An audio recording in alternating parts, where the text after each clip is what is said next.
שלום יוטיוב, מה נשמע? היום אני אלמד אתכם איך להוריד כוונת ל-GTA סן אנדריאס, וגם זה פועל על סאמפ, מי שלא מבין. אני אשלח קישור לכוונות, יש מלא. נגיד אני רוצה להוריד את זאת, אני לוחץ עליה וזה יורד לי. חשוב, אז אתם צריכים להוריד רק אחד, ושאתם רוצים להוריד אחרת, אתם צריכים למחוק את זה מהתיקייה של ההורדות, כי אז ישתנה שם לאותו דבר ואחד, וזה לא טוב. צריך שם נורמלי. לא לשנות את השם אחרי שזה יורד, זה ממש חשוב. אוקיי, אחרי שהורדנו את זה, אתם נכנסים לתוכנה שאותה נשלח גם TXD Workshop, אפל.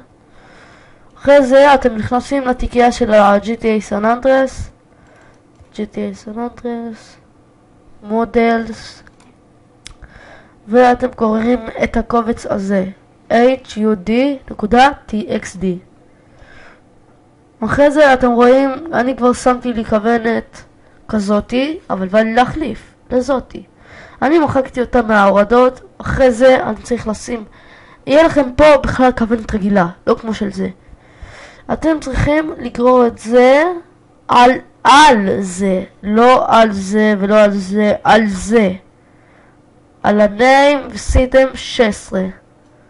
חשוב מאוד, אתם צריכים לעשות save txd, ואז יש לכם כוונת.